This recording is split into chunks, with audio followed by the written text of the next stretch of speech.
Flood lights नहीं है, हमारे सारे मैचेस जनरली रात को खेले गए। उसका एक्सपीरियंस हमारे पास था नहीं, उसकी प्रैक्टिस हमारे पास उस लेवल की नहीं है अभी तक। तो फ्लड लाइट्स के अंडर खेलना, शाम को खेलना, जब बॉल ज़्यादा हरकत करती है, जब बॉल ज़्यादा स्विंग होती है, उस चीज़ की कंडीशंस के अंदर एक्लेमेटाइज करना अपने आप को। फ़ैन के तौर पर वो मैच हम जीत सकते थे, हमको वो बहुत बड़ा हार्ट ब्रेक है। इतना कि मैं बोल रहा हूँ ना, मेरे को 2 दिन तक मैंने किसी से बात भी नहीं करी, ना मेरे को कुछ बोलने का मन था, ना मुझे वीडियोस बनाने का मन करा, ना मुझे कुछ बोलने का मन करा, ना किसी से कुछ बात करने का मन किया। ये हालत थी। मैंने सोचा था इस चीज़ पे मैं, जब मेरा मूड बिल्कुल ठीक रहेगा तभी मैं कुछ बात कर पाऊंगा। अभी उस हालत में नहीं हूँ। और नॉइज़ काफ़ी था यूट्यूब में, वीडियोज़ में, सोशल मीडिया में नॉइज़ काफ़ी था। लोग कुछ ना कुछ बात कर ही जा रहे थे, करे जा रहे थे, कभी कुछ अपनी तरफ से ये बोले जा रहे थे। उस नॉइज़ के बीच में मुझे लग रहा था कहीं मेरी आवाज़ दब सी जाएगी, तभी वो वीडियोज़ ना आने का कारण ये था। नमस्कार दोस्तों, फिर एक वीडियो में आपका स्वागत है। काफ़ी टाइम बाद वीडियो लेके आ रहा हूँ और आप सभी के मन में भी ये डाउट होगा कि कहाँ चला गया मैं, क्या कर रहा हूँ। जो 2 हार्ट ब्रेक मैचेस हुए नेपाल के, उसके बाद कुछ बोलने के लिए कुछ बचा ही नहीं था।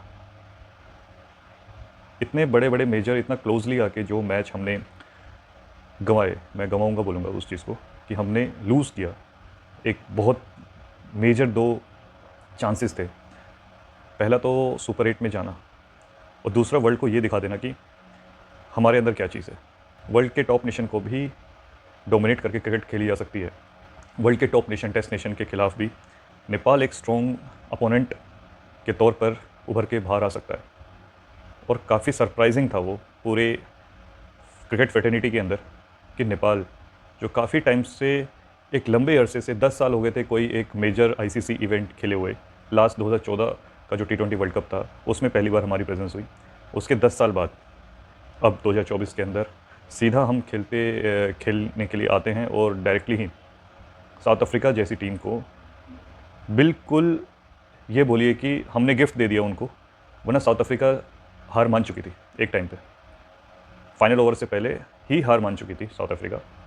ऐसे टाइम पे हमारा हार जाना, इसके 2 पहलू हैं। मैं डिटेल में इस चीज़ के बाद में बोलूँगा कि इसका फ़ायदा और नुकसान क्या होगा। बट मुझे लगता है कि इसके नुकसान से ज़्यादा इसके फ़ायदे बहुत हैं। हमने जो मैचेस गंवाए वो एक आईना थे, वो एक मिरर की तरह काम करेगा। हमारे जितने भी स्टेक होल्डर्स हैं क्रिकेट के लिए, और जितने भी जो भी जुड़ा हुआ है, एक एक सिंगल पर्सन, एक एक फ़ैन, उसके लिए भी, और प्लेयर्स के लिए भी। ये 2 क्लोज मैच से हमें काफ़ी कुछ सीखने को मिला। अब ये जो लाइन है कि हम सीख रहे हैं, ये काफ़ी ओल्ड टाइप की, और मैं सुनते सुनते पक गए हैं ये वाली लाइन कि हम सीख रहे हैं, कब तक सीखेंगे। बट क्या ये वो मोमेंट था जब हम वर्ल्ड के सामने कुछ और अच्छा प्रेजेंट कर सकते थे, और बेहतर बन सकते थे। और कहीं ना कहीं ये मेरे को लगा कि कुछ जल्दीबाजी भी होती जिस हिसाब से हमारी प्रिपरेशन चल रही थी, और मैं उतना कन्विंसिंग नहीं था कि हम इतना क्लोज भी ले जा पाएंगे टूर्नामेंट से पहले। चाहे कोई कुछ भी बोले, साउथ अफ्रीका को ऐसे स्टेज पे लाके हारने, मतलब कि पूरे, अगर 40 ओवर का मैच मैं बोलूँ तो 38वें ओवर तक नेपाल एक तरफा जीत रहा था। लास्ट के 2 ओवर में, या बोलो लास्ट के ही ओवर में, हमने हार देखी, मैच पूरा पलट गया। तो इतना डोमिनेटिंग तरीके से पूरे मैच पे अपना एक तरफा कब्जा करके बैठना, ये भी कोई आम बात नहीं है, ना कोई छोटी बात है। साउथ अफ्रीका को भी अपने ऊपर सेल्फ डाउट ज़रूर हुआ होगा, अपने प्लेयर्स के ऊपर भी, भाई हम आखिरकार कर क्या रहे हैं। नेपाल जैसी टीम जो कि अपना नियरली फर्स्ट ही वर्ल्ड कप बोलूँगा फुल टूर्नामेंट में, क्योंकि जो 2014 का वर्ल्ड कप था उसका फॉर्मेट कुछ दूसरा था, पहले क्वालिफाइंग राउंड से फिर मेन इवेंट था। तो उस लिहाज से 2024 का ही वर्ल्ड कप मैं पहला मानूंगा कि हमने मेन इवेंट में जाके ऐसी बड़ी टीम के खिलाफ परफॉर्मेंस निकाली। और काफ़ी लोगों के लिए ये पहला वर्ल्ड कप रह सकता है। युगांडा, पीएनजी भी 2 बार खेल चुके, बट ये देखिए कि उनकी तरफ से ऐसी कोई डोमिनेटिंग पारियां नहीं आई। इवन ओमान भी उतना क्लोज मैच नहीं ले जा पाया। एक यूएसए ने सरप्राइज़ किया है इस टूर्नामेंट में, दूसरा नेपाल है। यूएसए को हम जानते हैं कि उसके प्लेयर्स, उनका बैकग्राउंड, उनकी फैसिलिटीज़, वो तो एक होस्ट थे अपने ग्राउंड में। हर किसी का एक एक्स्ट्रा एज और एक पॉइंट होता ही है, हम सभी को पता है। होम ग्राउंड का एक एडवांटेज रहता ही है हर टीम को। बट थर्ड कंट्री में जाके ऐसी परफॉर्मेंस निकाल के देनी खुद में ही एक छोटी बात तो नहीं है। प्लस इस इतना क्लोज ले आके हारना ये भी नॉर्मल चीज़ नहीं है। ये हमारी इमेच्योरिटी और हमारा एक नयापन, एक हमारा ये बोलूँगा कि थोड़ी मैच सेंसिंग की कमी और हमारा एक्सपीरियंस, कम एक्सपीरियंस, बड़े टेस्ट नेशन या बड़े टीम्स के खिलाफ कम मैचेस खेलना, उसका नतीजा है जो हम वहाँ पर आके चौक हो गए। और उसका दोष किसी एक प्लेयर को देना सही नहीं रहेगा, ये पूरी टीम की, अगर जीत होती है तो पूरी टीम की होती है, हार होती है तो पूरी टीम की ही हार होती है। किसी एक प्लेयर को दोष देना सही नहीं है। बट कुछ नोटेबल परफॉर्मेंस, कुछ नोटेबल प्लेयर्स इस टूर्नामेंट के बाद मुझे नहीं लगता कि टीम उनकी तरफ ज़्यादा अब रिलाई करने वाली है। कुछ ना कुछ मेजर चेंजेस होंगे कोर टीम के अंदर। हमें काफ़ी एरियाज़ हैं जहाँ पर हमें एक स्टेबल और स्ट्रेंथ चाहिए प्लेयर्स के अंदर, और उसके लिए अब खोज तलाश जारी हो चुकी होगी। सो बांग्लादेश का भी मैच हम देखिए, हमारा इनएक्सपीरियंस, अच्छे क्वालिटी फास्ट बॉलर्स, अच्छे क्वालिटी जो पावर प्ले के अंदर जो हमारी बैटिंग रही उसकी वजह से, और जो अर्ली विकेट्स हमने थ्रो किए उसकी वजह से हमें हार का मुंह देखना पड़ा। मैं दोनों मैचेस को बराबर ही तोलता हूँ, दोनों मैचेस में सेम गलतियाँ हुई हैं, इनएक्सपीरियंस की ही गलती हुई है। कोई बड़े टारगेट नहीं थे, आराम से इजीली सिंगल डबल लेके भी हम टारगेट अचीव कर सकते थे, बट ऐसा नहीं हो पाया। तो ये हमारे लिए एक मिरर का काम करेगी, हमें आईना दिखा दिया है इस टूर्नामेंट के ये लास्ट 2 मैचेस ने कि हम बिल्कुल एस तक खड़े हैं, बट हमें एक और मेजर पुश की ज़रूरत है। अब वो कैसे आएगा, इसमें मैनेजमेंट का रोल अब आ जाता है। अब प्लेयर्स टैलेंटेड हैं, प्लेयर्स ने दिखा दिया वर्ल्ड स्टेज के अंदर कि हमारे पास वही वर्ल्ड क्लास जो मेजर बैट्समैन या मेजर बॉलर्स होते हैं उनके आसपास का ही हमारे पास टैलेंट है। बट हमारे पास क्या कमी है, हमारे पास कमी है तो regular big matches, big team के साथ मैचेस और रेगुलर प्रैक्टिस, गेम टाइम की कमी है, क्वालिटी गेम टाइम तो है हमारे पास, बट ओपोनेंट्स हमारे पीएनजी, मलेशिया, सिंगापुर। अब मैं इन देशों को कैलेंडर के अंदर, कैन के कैलेंडर के अंदर कोई भी फ़ैन अब देखना नहीं चाहेगा। जब अब उस बड़े स्टेज पे जब हम जा चुके हैं तो अब हमें ऐसी टीम्स को अवॉइड करना चाहिए।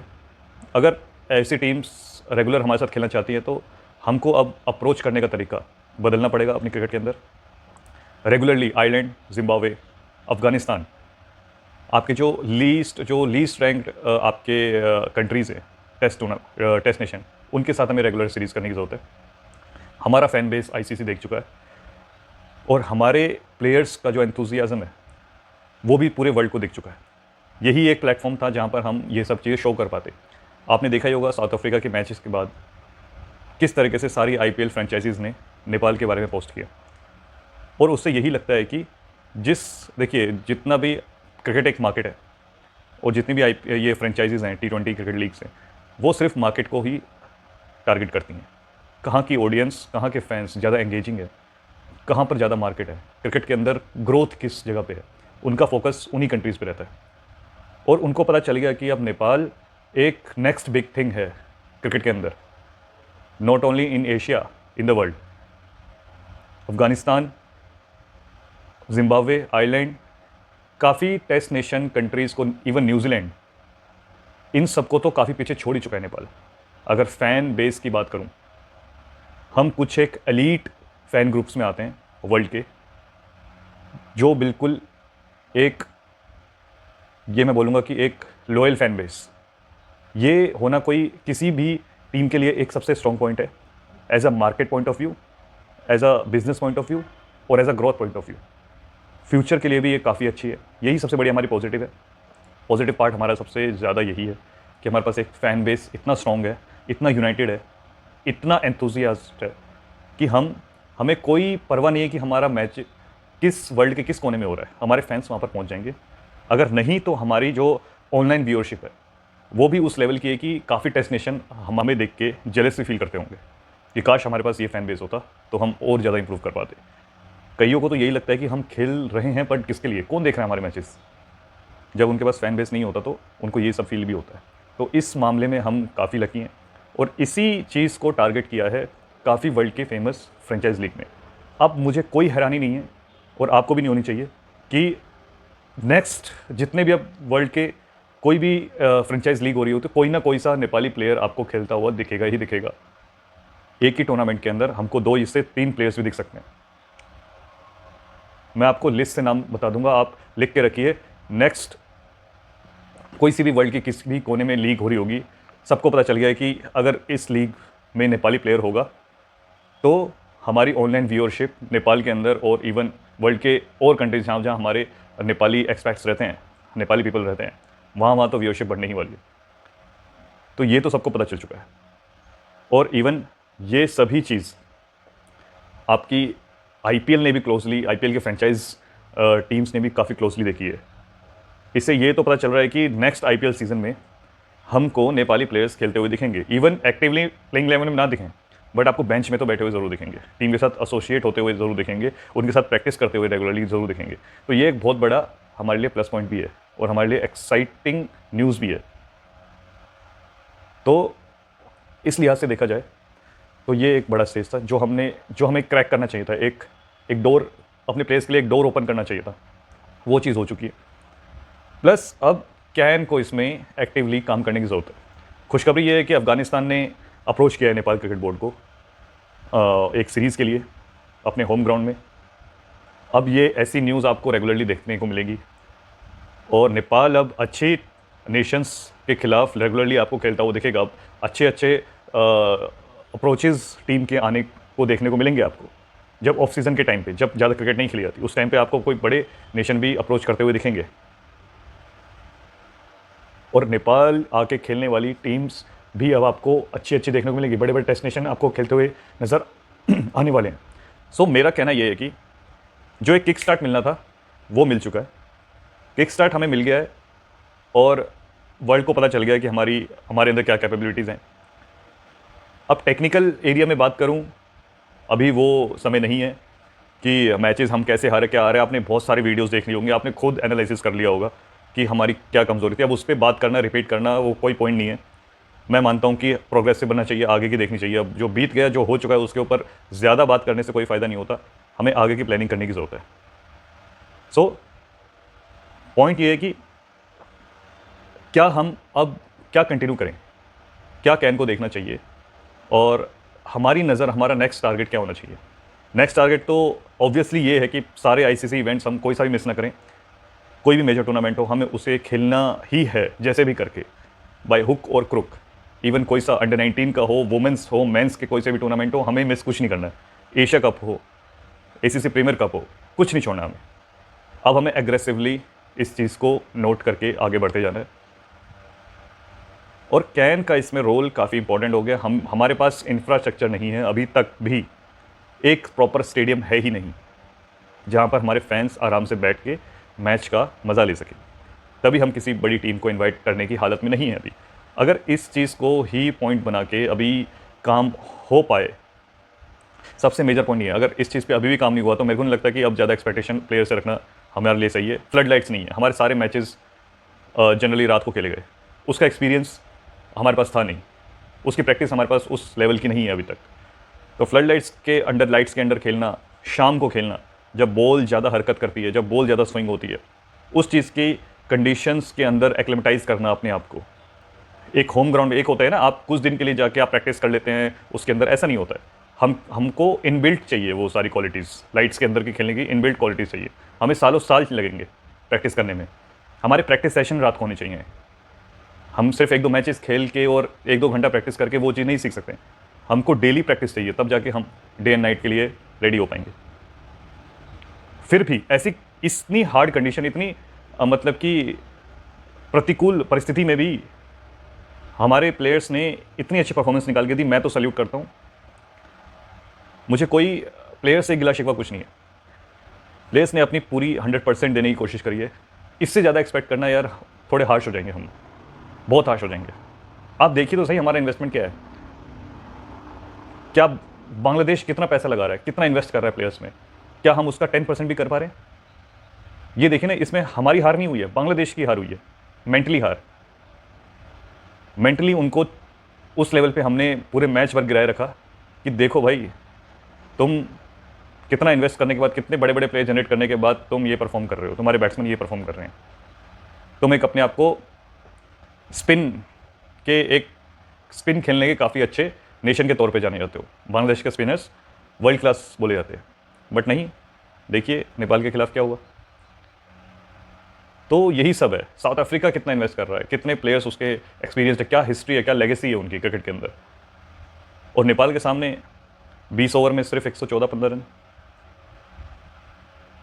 इस दिन के लिए तो साउथ अफ्रीका क्रिकेट नहीं खेल रहा था अपनी, ये दिन देखने के लिए तो टूर्नामेंट में नहीं आया था साउथ अफ्रीका, बट देखना पड़ा, रीज़न था नेपाल।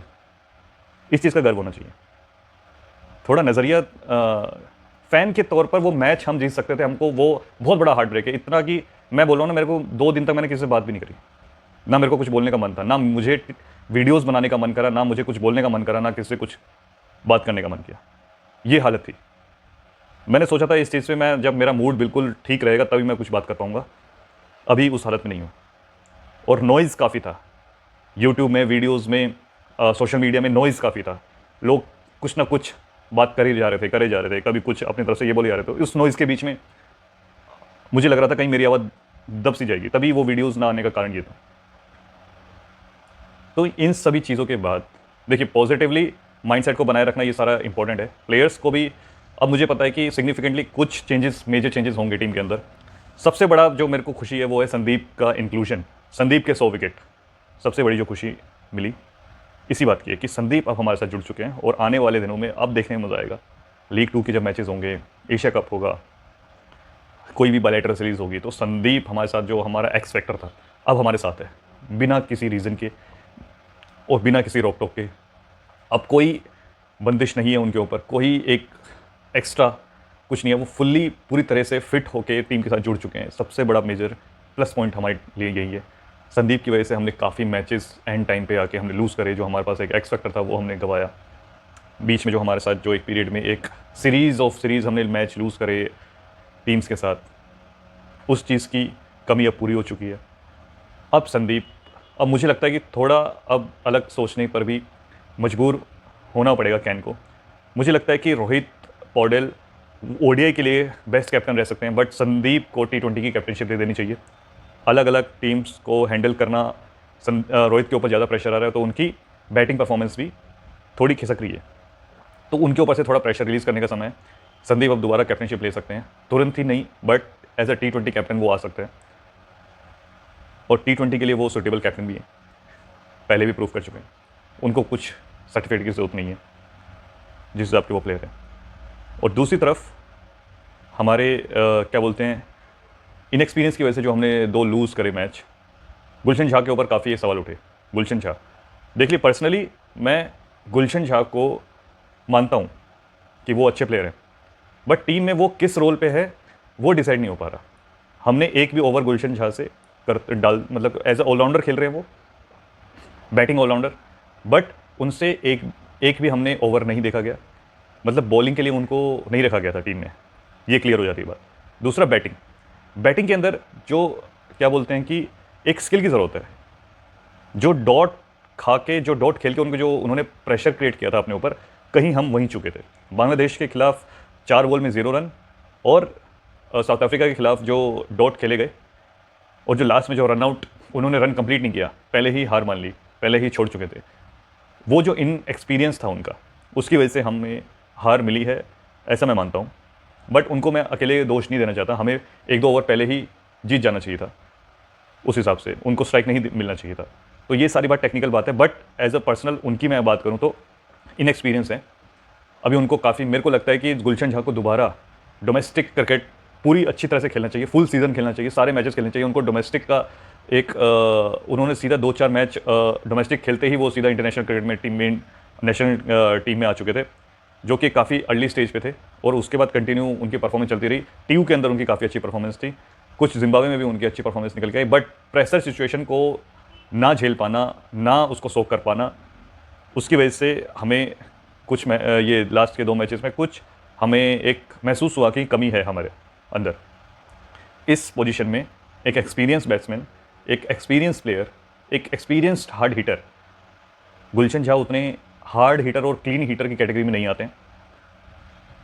उनके शॉट्स ज़्यादातर स्पिनर्स के खिलाफ, वो जो नी पे डाउन होके जब वो कवर्स के ऊपर से 6 लगाते हैं, या मिड ऑन पे जब सिक्स लगाते हैं उनके फेवरेट शॉट्स वही है, एक ही तरीके के रिपीटेबल शॉट्स खेलते हैं, तभी ज़्यादा उनकी टेक्निकल बैटिंग की टेक्निक उतनी अच्छी नहीं है, उतनी जो एक हिटर के अंदर होनी चाहिए।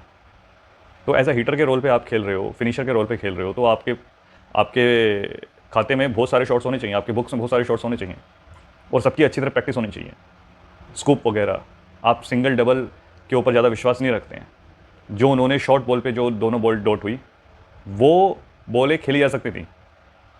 अगर वो छोटी हाइट के होते तो वो बाउंसर कहला जाती, बट उनकी हाइट के कारण बाउंसर्स नहीं दिए गए। साउथ अफ्रीका की बात कर रहा हूँ।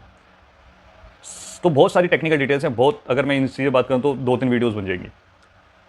बट हमारा मुद्दा क्या है कि हमें सिर्फ और सिर्फ, ये वीडियो काफ़ी लंबी हो चुकी है और मैं चाहता हूँ कि अब इतनी लंबी वीडियो देखने का शायद आपके पास समय ना हो। अगर आप इतनी लंबी वीडियो लास्ट तक देख पा रहे हैं तो इसके लिए बिल्कुल दिल से धन्यवाद आपको। तो the thing is the matter is, अब बीते हुए कल पे ज़्यादा बात ना करें, आने वाले समय पे ज़्यादा फोकस किया जाए और आगे हम क्या बेहतर कर सकते हैं इसी पे अब हम आगे डिस्कस करेंगे। डिस्कशन हमारा ये रहेगा, आफ्टर वर्ल्ड कप अब हमें किस डायरेक्शन में जाना है और क्या है हमारा टारगेट, अगला नेक्स्ट टारगेट हम क्या रखना चाहते हैं अपने लिए। रेगुलरली ही हमको क्रिकेट मैचेस देखने को मिले। मैं तो अभी से तैयार हो गया हूँ कि नेक्स्ट मैच हमारा कब होगा, उसको कवर करने को मिलेगा, इतना एक्साइटमेंट है।